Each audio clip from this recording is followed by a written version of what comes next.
Selamat pagi Bapak Ibu Saudara. Senang bertemu dengan saudara. Mari kita akan dengarkan firman Tuhan pada pagi hari ini tentang Via Dolorosa. Yohanes 19 ayat 16 sampai 19. Akhirnya Pilatus menyerahkan Yesus kepada mereka untuk disalibkan. Mereka menerima Yesus. Sambil memikul salibnya, ia pergi keluar ke tempat yang bernama tempat tengkorak, dalam bahasa Ibrani Golgota. Dan di situ ia disalibkan. Mereka dan bersama-sama dengan dia disalibkan juga dua orang lainnya, sebelah menyebelah, Yesus di tengah-tengah. Dan Pilatus menyuruh memasang juga tulisan di atas kayu salib itu, bunyinya, Yesus orang Nazaret, Raja orang Yahudi. Amin. Silakan duduk. Berbahagialah setiap orang yang telah membaca, mendengar dan melakukan firman Tuhan. Tuhan Yesus memberkati. Via Dolorosa adalah sebuah jalan di kota Yerusalem kuno. Ya, ini kita coba memahami dulu ya. Nah, jalan itu diyakini sebagai jalan yang dilalui Yesus ketika Yesus memikul salib dari tempat pengadilan sampai ke Golgota. Lalu rute Via Dolorosa itu ditambah lagi tempat Yesus dimakamkan. Kita baca tadi ayat 17, sambil memikul salibnya. Nah, di sini ayat 16. Akhirnya Pilatus menyerahkan Yesus kepada mereka untuk disalibkan dan dia lalu cuci tangan. Kan gitu ya. Nah, setelah diserahkan kepada warga, Yesus memikul salibnya ya, ke tempat yang bernama tempat tengkorak, dalam bahasa Ibrani Golgota. Jadi itulah yang disebut jalur Dolorosa. Ya, Via Dolorosa. Nah, Via Dolorosa berasal dari bahasa Latin. Tadi belajar tempat, mengetahui tempat, ini belajar bahasa ya. Via Dolorosa berasal dari bahasa Latin, artinya jalan penderitaan. Apa saudaraku? Jalan penderitaan atau jalan kesedihan. Jadi kalau kita bicara Via Dolorosa, kita sedang berbicara tentang apa saudaraku? Penderitaan. Tentang apa lagi? Kesedihan. Jadi pagi ini saudaraku kita membicarakan penderitaan dan kesedihan. Loh, ke gereja kok harusnya kan penghiburan, sukacita, kok Pak Pendeta khotbahnya penderitaan dan kesedihan. Kita sedang merenungkan pada masa Prapaskah ini bagaimana Tuhan Yesus membela saya, membela saudara, sampai dia harus menderita, memikul salibnya dan mati di atas kayu salib itu. Saudara, jadi kita merenungkan penderitaan dan kesedihan Kristus. Oh, Yesus sedihkah? Yesus sedih, dia menangis Yerusalem karena Yerusalem menolaknya. Saudaraku, jadi Yesus ada sedihnya juga. Nah, saudaraku, lihat kita berdosa, lihat kita berbuat salah, lihat kita enggak taat, hatinya sedih, saudaraku. Dan saudaraku, dengan merenungkan, pertama memahami, lalu merenungkan tentang penderitaan Yesus, diharapkan jemaat bisa ikut bersama-sama dengan Yesus melalui jalur Via Dolorosa dalam kehidupan pribadi masing-masing. Saudara paham ini? Saudara paham? Atau saudara nggak mau jalur Via Dolorosa? Saudaraku, Alkitab katakan ada salib, baru ada mahkota. Ada salib, baru ada berkat. Saudaraku, jadi jangan kita menolak salib. Nanti kita akan belajar di sesi ini, saudara. Yesus melewati jalan yang berliku-liku dan mendaki dengan memikul salib. Jadi jalan itu tidak rata, dia naik begini karena kontur tanah di sana memang berbukit, saudaraku ya. Jadi dia pikul salib itu dengan jalan berliku dan mendaki dengan memikul salib. Penderitaan bukan hanya karena beratnya salib. Penderitaan Yesus itu bukan hanya karena beratnya salib. tetapi juga karena siksaan, juga karena hinaan yang diterima dari tentara Romawi dan orang-orang Yahudi pada masa itu. Jadi saudaraku, yang membunuh Tuhan Yesus itu orang Yahudi, tapi sekarang mereka mendapatkan pendapatan besar dari rute via, ironis ya, ironis sekali. Nah, rute via Dolorosa tidak tertulis dalam Alkitab. Saudara cari di Alkitab itu tidak ada. Ya, tulisan via Dolorosa tidak ada. Rute ini dibuat berdasarkan kronologi yang tertulis dalam Injil dan ditambah dengan kesaksian, cerita turun-temurun, dan kemudian diyakini bahwa inilah jalan yang dilalui Yesus, mulai dari pengadilan sampai ke Golgota dan kemudian dimakamkan. Ya, kita belajar tentang kota Yerusalem, tentang bahasa Dolorosa, dan kita belajar tentang kronologi peristiwanya. Ya, peristiwa Via Dolorosa itu dibuat pertama dihimpun dari apa yang ditulis di Alkitab. Ini penting. Lalu kemudian ditambah cerita turun-temurun yang diyakini kebenarannya, dan kemudian itu dijadikan rute yang namanya Via Dolorosa. Nah, sejarah mencatat saudaraku, rute Via Dolorosa ini dimulai pada abad ke-14. Jadi tadinya nggak ada kan, lalu pada abad ke-14 orang mulai napak tilas. Nah, ini bahasanya ya, napak tilas. Yesus disalibkan di sini, lalu diadili di sana. Jalannya lewat mana aja sih gitu. Saudara ingat pernah jalur Via Dolorosa kita bikin di depan? Ya, cuman segitu doang, gitu ya. Kita pernah bermalam di daerah Puncak, ada gambar-gambar Via Dolorosa. Ada titik-titik di mana Tuhan Yesus mengalami siksaan itu.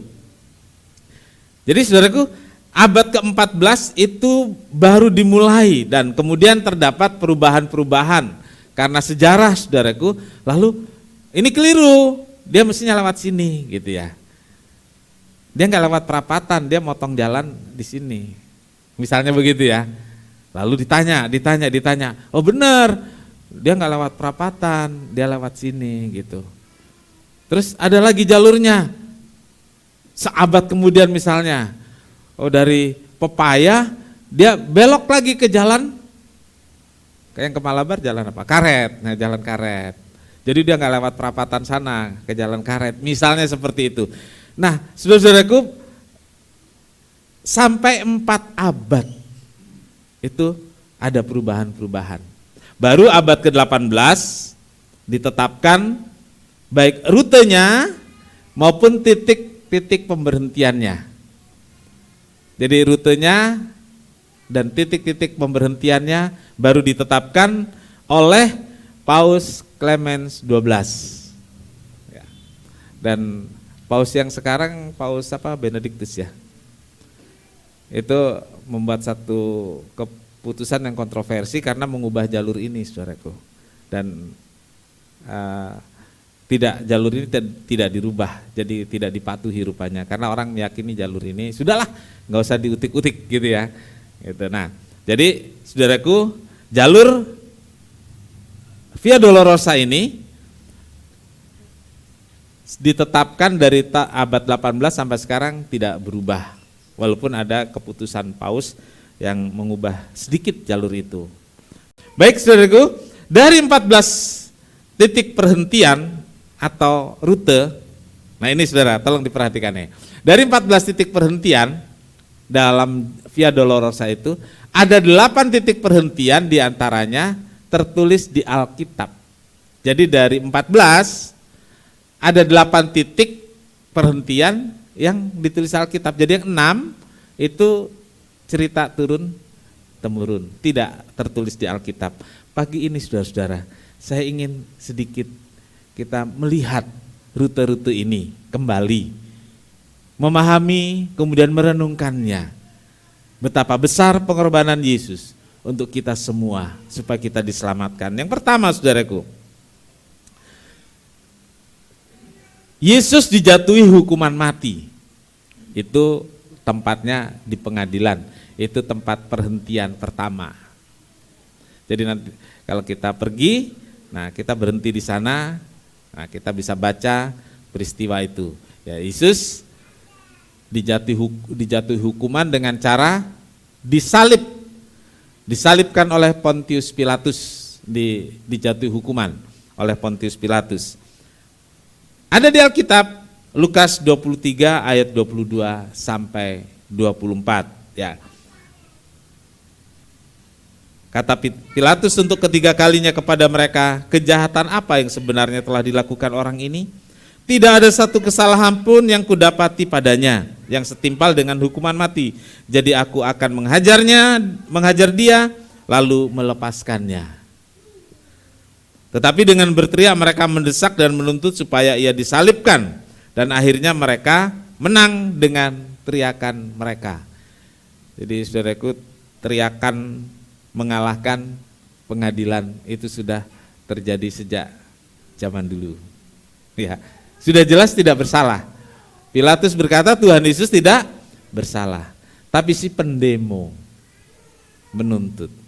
Jadi kalau ada sekarang terjadi yang demo ternyata itu memenangkan tuntutannya, itu sudah terjadi sejak zaman Pilatus dulu. Nggak usah heran. Lalu Pilatus memutuskan supaya tuntutan mereka dikabulkan dan ia melepaskan orang yang dimaksud ke dalam penjara karena pemberontakan dan pembunuhan itu sesuai dengan tuntutan mereka. Tetapi Yesus diserahkannya kepada mereka untuk diperlakukan semau-maunya. Jadi Yesus disalibkan. Itu shelter ya, atau halte, tempat berhenti ya. Halte pertama, halte saja ya, tempat berhentinya bis atau shelter. Yang kedua, Yesus memikul salib. Ya, di situ juga, tapi sudah keluar pengadilan, Yesus memikul salib. Yesus memikul salib. Nah, kemudian halte ketiga, Yesus jatuh untuk pertama kalinya. Yesus jatuh untuk pertama kalinya. Ini tidak tertulis dalam Alkitab. Tapi dengan cerita turun-temurun dan diyakini juga salib itu berat. Diyakini juga Yesus sudah capek dari malam, sudah disiksa. Jadi kalau Yesus jatuh, gak kuat pikul salib, itu bisa diterima, dijadikan satu titik pemberhentian. Lalu maju lagi, halte keempat. Yesus bertemu dengan Maria ibunya. Ini tidak tertulis di Alkitab. Ya. Yesus ketemu dengan Maria ibunya. Saudara-saudara bisa bayangkan di tengah darah yang mengucur di tubuhnya, lalu begitu berat pikul salib, seorang ibu melihat anaknya. Seorang anak melihat ibunya. Ya. Siapa yang menangis kira-kira? Ibunya atau anaknya? Saya pikir kedua-duanya sebenarnya ya. Ya. Lebih baik mama nggak usah lihat deh, gitu ya. Biar saya tanggung sendiri, anak biasanya begitu ya. Tapi si ibu, kalau bisa saya bantu. Bagaimana ibu-ibu? Betul nggak? Kalau bisa saya bantu. Kalau bisa saya yang pikul. Tapi nggak bisa. Yesus harus pikul sendiri. Maria hanya bisa melihat saja. Kemudian saudaraku, lewat seorang asing ya, bernama Simon dari kota Kirene. Melihat keadaan Yesus sudah lemah, maka tentara Romawi memaksa Simon untuk memikul salib itu. Ini saudara-saudaraku, kalau terjadi sekarang mimpi apa ini Simon ya? Kita kan bisa bilang gitu. Kalau itu terjadi pada Pak Esau, mimpi apa itu Pak Esau tiba-tiba disuruh pikul salib gitu ya. Kenapa enggak siapa yang badannya gede nih? Kenapa enggak Pak Farid aja yang badannya kekar tuh suruh pikul, Pak Esau yang badannya kecil suruh pikul. Nah, saudaraku, tapi itulah jalan Via Dolorosa menceritakan bahwa Simon yang enggak tahu apa-apa, dia cuman lewat saja, dihentikan. Dipaksa untuk memikul salib. Markus 15 ayat 21. Pada waktu itu lewat seorang yang bernama Simon orang Kirene, Allah Alexander dan Rufus, yang baru datang dari luar kota, dan orang itu mereka paksa untuk memikul salib. Alkitab mencatat ini, saudaraku.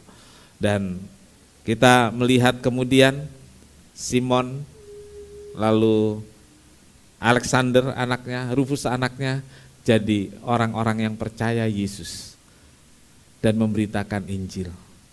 Karena Simon tidak menolak memikul salib.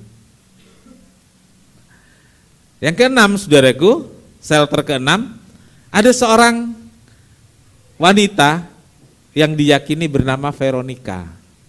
Ya, saudara pernah mendengar nama Veronica? Punya kenalan? Veronica. Atau ada saudara di sini yang ternyata di KTP-nya ada Veronica, ya. Veronica ini diyakini ada dua versi, saudaraku. Ada yang diyakini memberi sapu tangan. Saudara bisa coba membayangkan bagaimana Yesus menderita sampai ada seorang juga yang berbelas kasihan mengelap bukan keringat tetapi darah, ya. Lalu hal ketujuh, Yesus jatuh untuk kedua kalinya.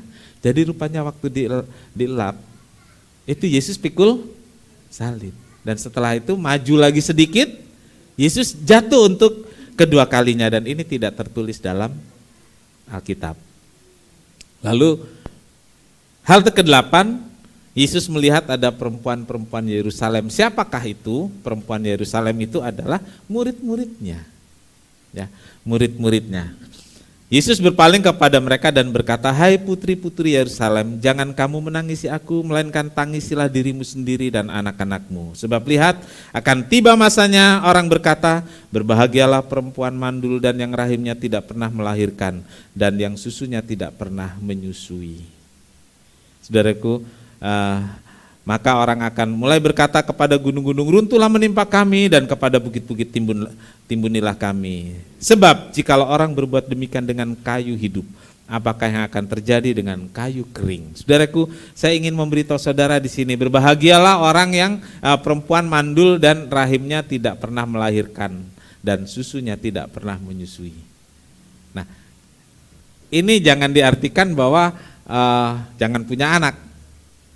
Karena Yesus melihat perempuan-perempuan Yerusalem, orang yang mungkin sekali Maria juga ada di sana, kan Maria jalan begitu. Betapa sedihnya seorang ibu mengalami anaknya yang teraniaya dan nanti sebentar lagi kan dihukum mati. Nah, Yesus mengucapkan ini, lebih berbahagia seorang ibu yang gak pernah melahirkan saya. Itu maksudnya, ngerti saudaraku ya? Seorang ibu yang gak pernah menyusui saya. Seorang ibu yang rahimnya tidak pernah saya tinggalin. Karena seorang ibu yang mengandung Yesus, seorang ibu yang melahirkan Yesus, seorang ibu yang menyusui Yesus akan sangat menderita melihat Yesus anaknya mengalami siksaan seperti itu. Jadi ayat ini memberi kita pemahaman seperti itu. Jadi bukan berarti orang mandul lebih berbahagia, enggak saudaraku. Ini ibu kalau anaknya mengalami seperti itu betapa menderitanya. Lebih baik kalau ibu itu mandul enggak melahirkan orang yang seperti saya. Gitu. Nah saudaraku paham ya. Yang ke-9 saudaraku, Yesus jatuh untuk ketiga kalinya. 3 kali loh Yesus jatuh. Ya, jatuh, bangun, dia berusaha lagi. Simon juga capek loh saudara. Jadi ketika Simon sudah capek, Yesus pikul lagi. Nanti Yesus sudah lemes, kasih lagi ke Simon. Kalau menurut kronologinya seperti itu, saudaraku. Yesus jatuh ketiga kalinya dan Yesus bangun, Simon yang pikul sampai di Golgota. Nah, di Golgota ada beberapa peristiwa yang ke-10 ini, urutan ke-10, halte yang ke-10, jubah Yesus ditanggalkan dan diundi oleh tentara Romawi. Ini yang ke-10, saudaraku. Yesus ditelanjangi. Ya. Dan ini jadi hinaan beberapa waktu lalu, ya. Tuhannya orang Kristen telanjang. Kok saudara nggak marah? Nggak nuntut? Kalau agama lain kan sudah habis gitu. Ya, memang kondisinya seperti itu.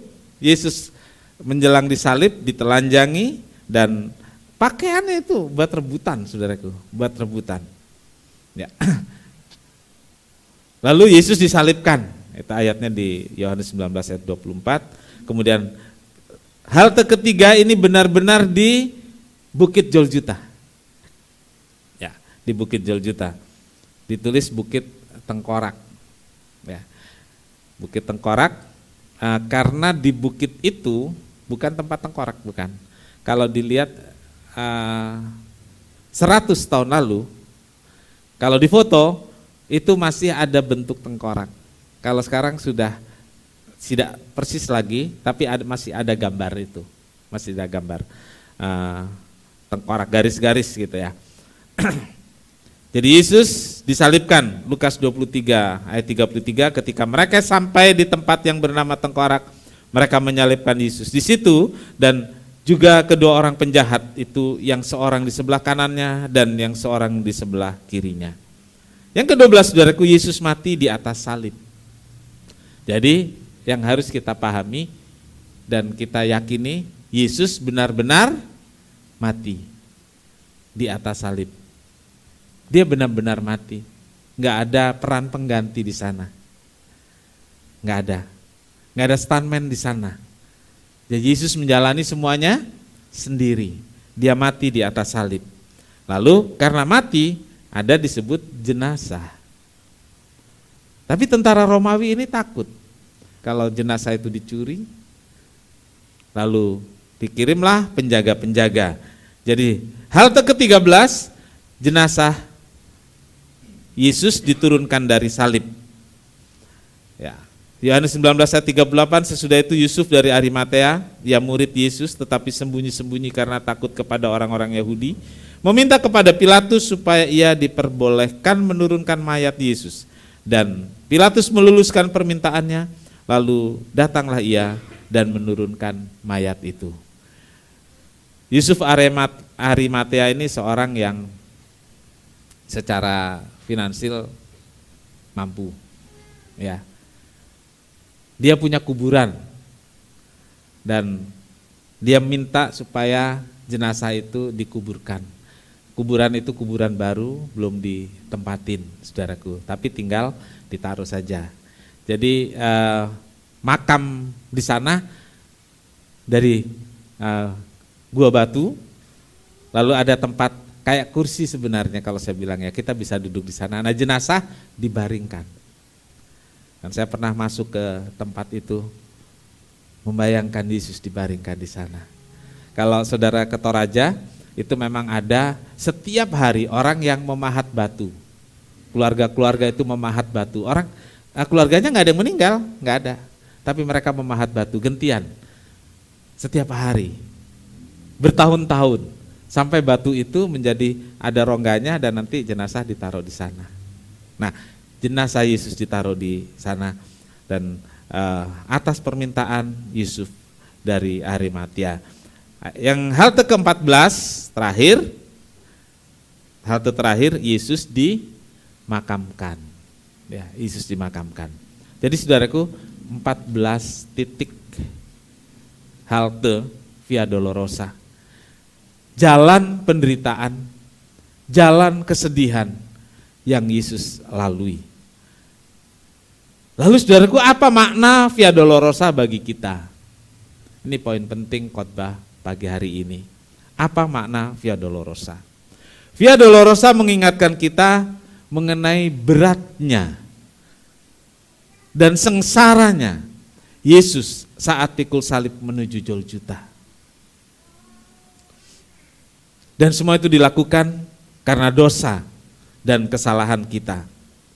Menapaki jalan penderitaan Yesus tentu punya makna yang sangat dalam. Ya, napak tilas. Kita enggak semua kita bisa ke Yerusalem, ke tempat rute Via Dolorosa, tapi kita bisa merenungkannya, membayangkannya bagaimana Yesus disengsara, dibuat menderita. Jadi menapaki jalan panjang penderitaan Yesus tentu punya makna yang sangat dalam. Orang Kristen menjadi punya hati yang rela untuk menderita dan tidak cengeng menghadapi beratnya perjalanan hidup. Enggak jadi orang Kristen yang manja, enggak jadi orang Kristen yang mau berkatnya saja, tapi salibnya tidak. Mau berkatnya saja, Via Dolorosanya tidak mau. Saudara-saudaraku, orang Kristen adalah imitation Christi. Jadi orang Kristen itu imitation Christi. Tiruannya, saudara tahu imitasi? Buat apa imitasi? Dulu mama saya punya kalung, saudaraku. Punya kalung. Tapi kalau kalung itu dipakai, takut di jambret, takut di apa. Jadi bikin imitasi. Imitasi itu sama persis. Sama persis. Tetap beda harga, beda kualitas, tapi sama persis. Namanya imitasi. Nah, orang Kristen itu imitasinya Kristus. Mungkin kita nggak bisa menyamai kualitas Kristus, tapi kita harus seperti Kristus. Ya, jadi saudaraku, tiruannya Kristus. Saudara dan saya berjalan di jalan yang Kristus jalani. Artinya yang dialami Kristus kita pun mengalami. Saudara dan saya berjalan di jalan yang sama dengan Yesus. Kalau Yesus lewati Via Dolorosa, kita lewat mana? Kita mau lewat Roma langsung ke Roma? Nggak bisa. Walaupun orang bilang ada banyak jalan ke Roma. Boleh. Tapi kita tidak menjadi seperti Kristus. Karena kita orang Kristen, tiruannya Kristus.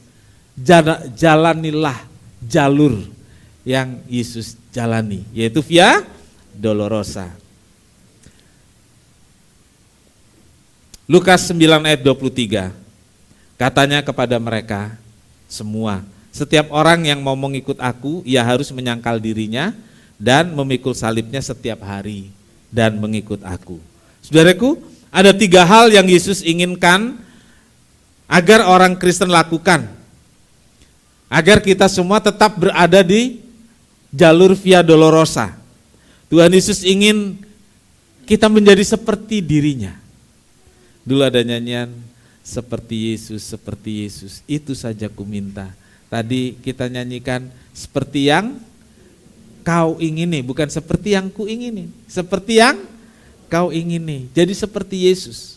Nah, untuk jadi seperti Yesus, lewatlah, jalanilah Via Dolorosa. Jalanilah, lewatilah Via Dolorosa itu.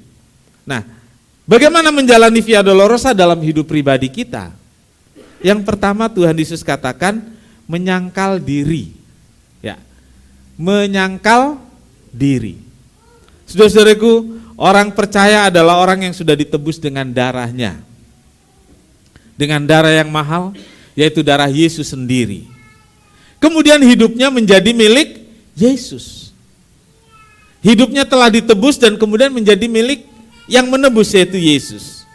Oleh sebab itu saudaraku, mereka yang telah ditebus harus tunduk dan melakukan yang Tuhan mau dalam hidupnya, dan tidak lagi hidup untuk dirinya sendiri. Ya. Tidak lagi hidup untuk kesenangan dirinya sendiri. Dalam Alkitab bahasa Indonesia masa kini, menyangkal diri itu diterjemahkan dengan kalimat melupakan kepentingannya sendiri. Itu menyangkal diri. Melupakan kepentingannya sendiri. Biasanya kepentingan kita nomor satu, betul? Tapi ketika kita punya kepentingan, lalu kita diperhadapkan dengan Kristus dan kepentingan Kristus dan kemauan Kristus, kita harus melupakan kepentingan diri sendiri. Artinya kita harus meninggalkan kepentingan kita, kesenangan kita, lalu melakukan kepentingan dan kesukaan Tuhan. Ini yang orang bilang melakukan kehendak Tuhan. Mungkin kita terlalu, melakukan kehendak Tuhan gimana? Ini saudaraku, melupakan kepentingan kita dan melakukan kepentingannya Tuhan. Realnya gimana sih? Ada saudara yang bisa kasih contoh realnya? Realnya begini saudaraku, ketika saudara, ini contoh ya, contoh saja. Ketika saudara pengen beli baju, ya, pengen beli baju, lalu di gereja ada pengumuman. Saya kemarin kaget saudaraku, karena didoakan gereja akan ganti lantai saudaraku. Betul Pak Eso ya? Diminta doakan seperti itu ya. Saya kaget dan senang banget saudaraku. Nah misalnya program itu dijalankan, saudara pengen beli baju, tapi ada program gereja, kepentingannya Tuhan. Saudara, lupakan kepentingannya. Beli baju bisa bulan depan, bisa beli bulan depannya lagi. Didahulukan kepentingan pekerjaan Tuhan. Saudara paham itu? Ketika ada satu program pekerjaan Tuhan, program gereja. Mungkin saudara, ada beberapa saudara mungkin yang biasanya tiap bulan punya jadwal makan bersama di mall misalnya, ini hanya misalnya saja saudaraku. Tapi karena gereja, pekerjaan Tuhan membutuhkan sedikit dana dan uang saudara diputer-puter ya segitu saja. Kalau sudah dipakai ini nggak bisa dipakai itu, betul atau betul?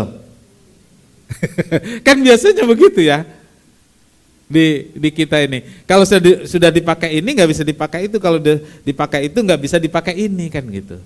Bulan depan baru bisa ngatur lagi kan seperti itu. Tapi kita harus mengorbankan kepentingan kita, menyangkal diri.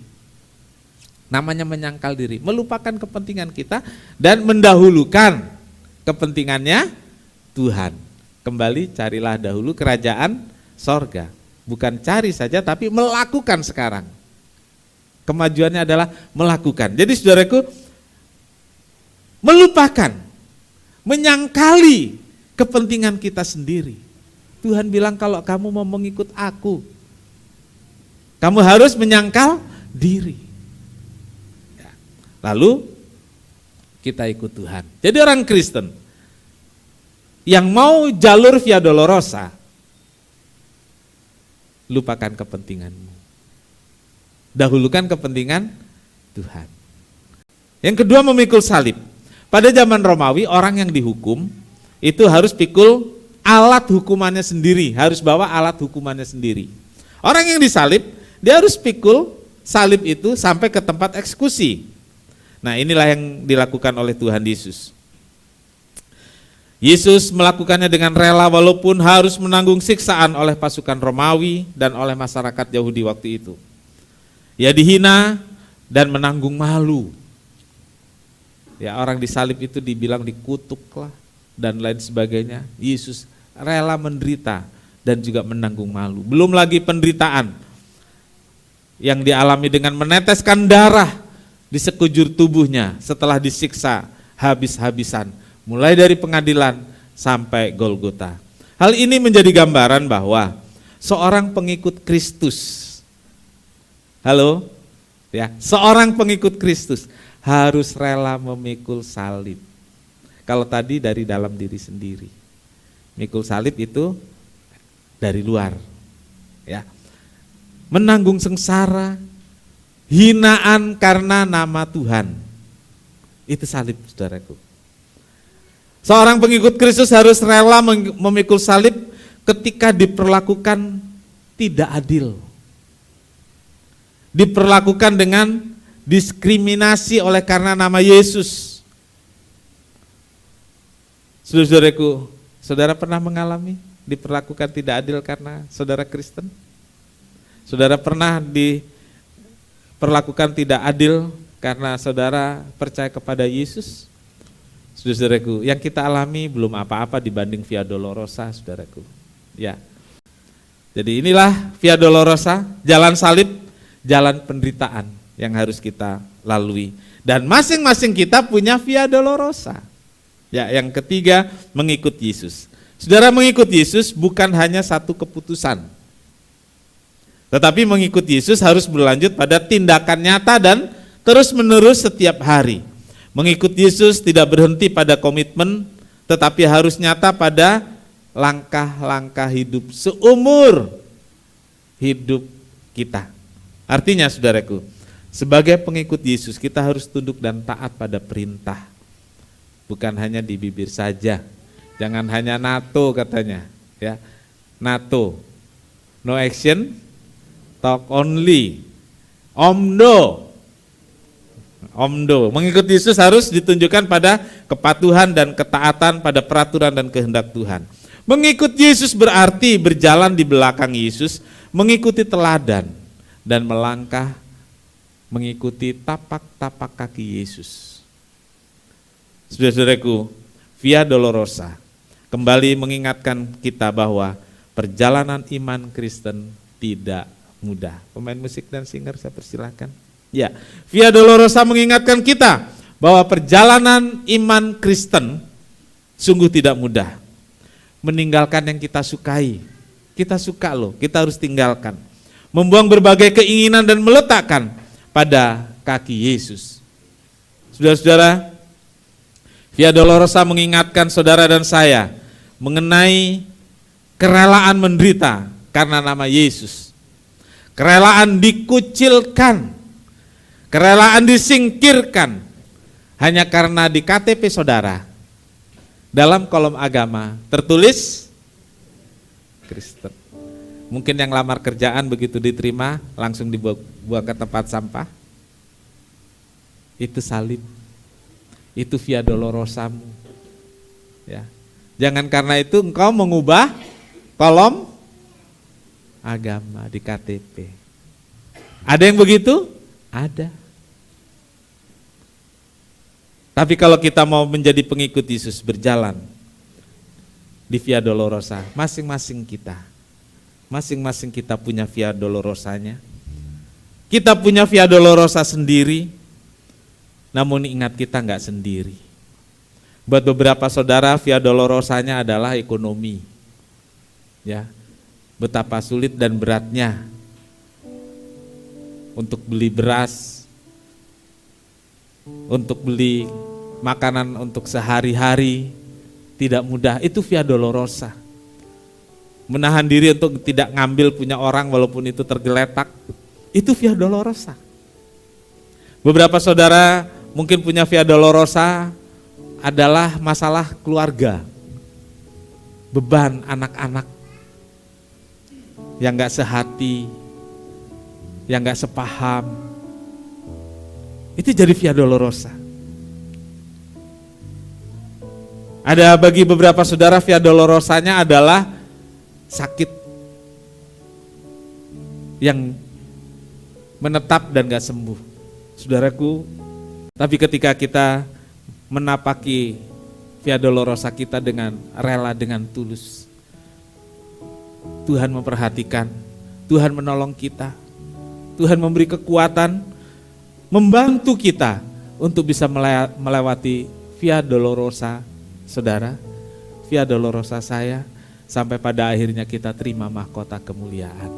Amin. Tuhan Yesus memberkati.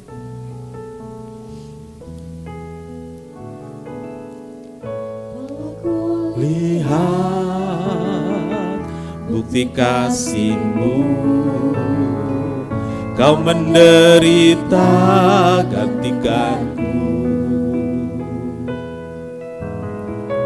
Dengan darah-Mu Kau selamatkanku. Kini ku hidup menyenangkan. telah kulihat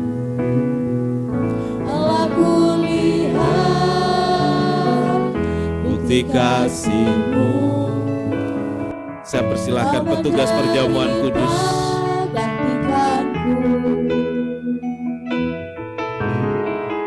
Dengan darah-Mu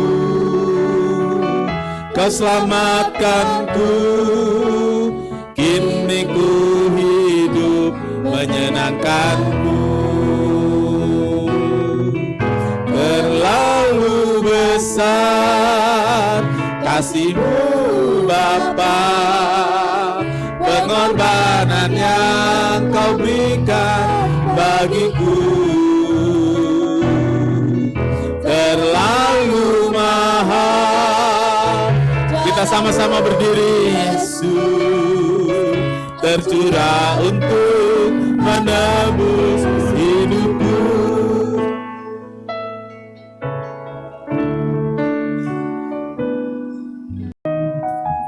Terima kasih Tuhan. Setelah kami kembali merenungkan tentang Via Dolorosa, di mana Engkau Tuhan Yesus jalan melewatinya dengan penuh tetesan darah, menderita dan menanggung malu karena kami. Buat kami, apa yang Tuhan lakukan terlalu besar, terlalu mahal, tidak layak kami menerimanya ya Tuhan. Tetapi belas kasihan-Mu begitu besar untuk kami, dan kami menerima kasih dan anugerah Tuhan. Itu sebabnya kami bersyukur hari ini, berterima kasih kepada Tuhan. Dan jika saat ini kami mengalami Via Dolorosa dalam hidup kami, masing-masing punya Via Dolorosanya ya Tuhan. Kuatkan, beri kemampuan untuk menjalani Via Dolorosa kami. Kami mau menjadi seperti Yesus. Kami mau menjadi seperti Engkau Tuhan. Hidup yang memuliakan Tuhan, menyenangkan hati Tuhan, menyenangkan hati orang-orang di sekitar kami, menyenangkan orang tua kami, menyenangkan anak-anak kami. Terima kasih Tuhan, biar Via Dolorosa itu kami pikul, kami jalani, salib itu kami pikul, dan kaki kami menapak di Via Dolorosa. Asalkan kami jadi berkat, kami mau Tuhan, beri kami kekuatan. Terima kasih Tuhan, kami tidak sanggup, tetapi kami tahu Tuhan hadir di sini dalam perjamuan kudus, dan kehadiran Tuhan dalam roti dan anggur yang akan menyatu dengan tubuh kami, darah kami, sungguh-sungguh kami yakini memberi kekuatan, memberi dorongan pada kami untuk melewati Via Dolorosa kami. Hadirnya Tuhan dalam perjamuan kudus membuat kami bersuka cita. Terima kasih. Kami sambut perjamuan kudus. Mohon berkat atas roti dan anggur ini dalam satu nama, yaitu di dalam nama Tuhan Yesus Kristus Juru Selamat dan Penebus kami berdoa. Amin. Silakan duduk, kita nyanyikan pujian ini kembali.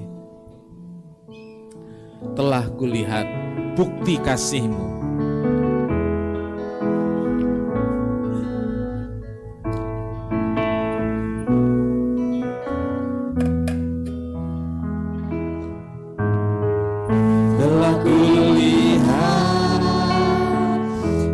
Kasih-Mu, Kau menderita gantikanku. Dengan darah-Mu Kau selamatkanku. Kini ku hidup menyenangkan-Mu. Terlalu besar kasih-Mu Bapa, pengorbanan yang Kau berikan bagiku. Terlalu mahal darah-Mu Yesus, tercurah untuk menebus hidupku.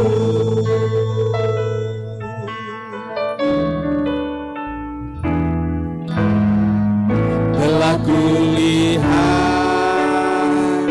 bukti kasih-Mu, Kau menderita gantikanku. Darah-Mu Kau selamatkanku. Kini ku Hidup menyenangkanku. Terlalu besar, terlalu besar kasih-Mu Bapa, pengorbanan yang Kau berikan bagiku. Terlalu mahal darah-Mu Yesus, tercurah untuk menebus. Terlalu besar, terlalu besar kasih-Mu Bapa, pengorbanan yang Kau berikan bagiku. Terlalu mahal darah-Mu Yesus, tercurah untuk menebus hidupku. Saya bertanya, apakah semua sudah mendapatkan roti dan anggur dalam kemasan ini? Baik, jika sudah, dipersilahkan saudara membukanya lebih dulu. Kita sama-sama berdiri. Terlalu besar, memberi kesempatan saudara untuk membuka. Terlalu besar kasih-Mu Bapa, pengorbanan yang Kau berikan bagiku. Terlalu mahal darah-Mu Yesus, tercurah untuk menebus. Tercurah untuk menebus hidupku. tercurah untuk Menebus hidupku.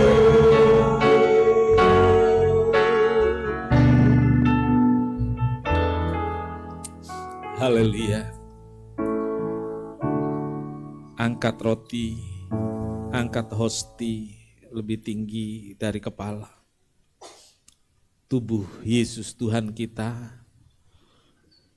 yang memang sudah hancur melewati Via Dolorosa itu, makin diperparah lagi dengan tombak di lambungnya, makin diperparah lagi dengan paku yang menancap di kaki dan tangannya.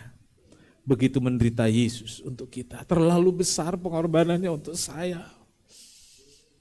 Seringkali kita tidak tahu malu di hadapan Tuhan. Kita seenaknya saja menjadi orang Kristen. Tetapi Tuhan tetap mencintai saya. Tuhan tetap mencintai kita semua. Dan roti dan anggur ini mengingatkan kita bahwa pengorbanannya yang mahal dan mulia itu gak pernah habis untuk saya dan saudara. Dengar firman Tuhan. Inilah tubuhku yang diserahkan bagi kamu. Perbuatlah ini menjadi peringatan akan aku. Saudara, roti yang kita angkat bersama bukankah persekutuan dengan tubuh Kristus? Haleluya. Mari kita makan dengan percaya dalam nama Tuhan Yesus Kristus.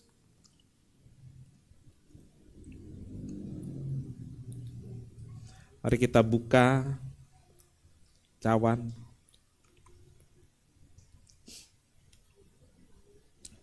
Kita angkat lebih tinggi dari kepala. Darahnya tercurah. Mengalir dari Golgota. mengalir dalam hidup saya, mengalir dalam hidup kita semua. Dosa kita dihapuskan hanya oleh darah Yesus. Dengarkan firman Tuhan. Cawan ini adalah perjanjian baru yang dimeteraikan oleh darahku. Perbuatlah ini setiap kali kamu meminumnya, menjadi peringatan akan aku. Saudara, cawan yang kita angkat bersama, bukankah persekutuan dengan darah Yesus? Haleluya, minum dengan percaya di dalam nama Tuhan Yesus Kristus.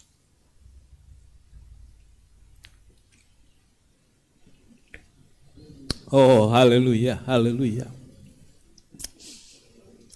Sangat besar anugerahnya Tuhan untuk kita semua. Sehingga dulu kita yang tersesat, dulu kita yang buta, Tuhan celikkan mata kita, Tuhan tuntun kita untuk berjalan melewati Via Dolorosa itu sampai kita masuk ke sorga yang mulia. Sangat besar anugerahnya yang telah ku terima, sesat aku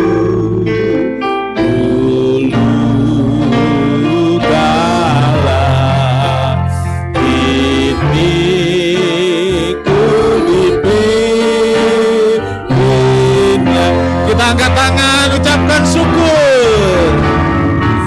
Sangat besar anugerahnya yang telah ku terima,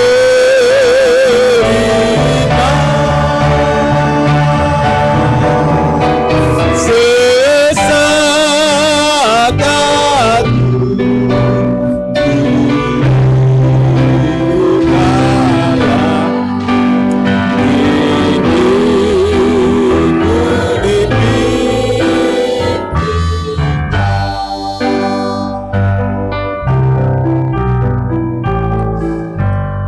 bersyukur Tuhan, setelah kami memuji-muji nama Tuhan, dengarkan firman Tuhan, kami masuk dalam perjamuan kudus yang indah luar biasa dan membuat kami makin kuat, tabah untuk melewati Via Dolorosa kami masing-masing.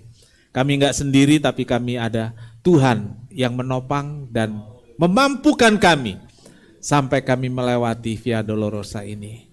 Terima kasih Tuhan, memberkati semua yang hadir, memberkati anak-anak, memberkati orang dewasa, memberkati kami semua yang ambil bagian dalam perjamuan kudus. Biar berkat Tuhan, sukacita sorga, kesehatan ada pada kami semua. Terima kasih Tuhan. Segala kami berdoa untuk setiap anak-anak-Mu Tuhan yang telah memberikan persembahan, baik untuk kas gereja, untuk kas panitia Paskah. Tuhan memberkati, membalas berlipat kali ganda. Hari ini ya Tuhan, anak-anak-Mu beberapa diantaranya membawa persembahan persepuluhan, mengembalikan persepuluhan kepada yang empunya, yaitu Tuhan sendiri. Tuhan berkatilah persepuluhan yang dikembalikan pada Tuhan yang telah dibawa mereka dan dipersembahkan hari ini. Dari sorga Tuhan buka pintu berkat, memenuhi pundi-pundi anak-anak-Mu, membuat sejahtera, sukacita dan sehat selalu di tiap keluarga. Terima kasih Tuhan, terima kasih. Pimpin kami pulang dengan selamat, sertai dan lindungi. Tuhan memberkati engkau dan melindungi engkau. Tuhan menyinari engkau dengan wajahnya dan memberi kasih karunia.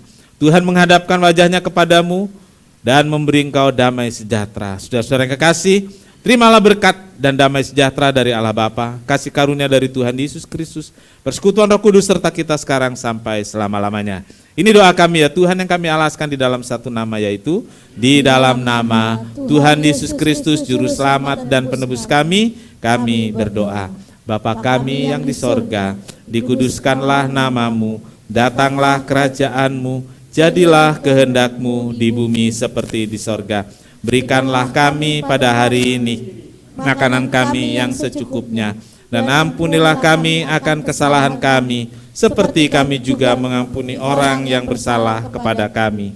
Dan janganlah membawa kami ke dalam pencobaan, tetapi lepaskanlah kami daripada yang jahat.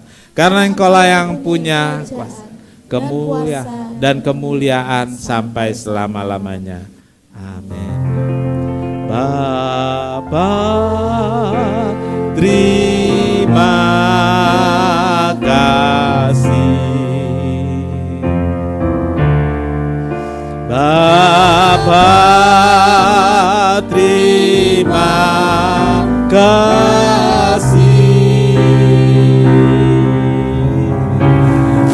Bapa di dalam surga,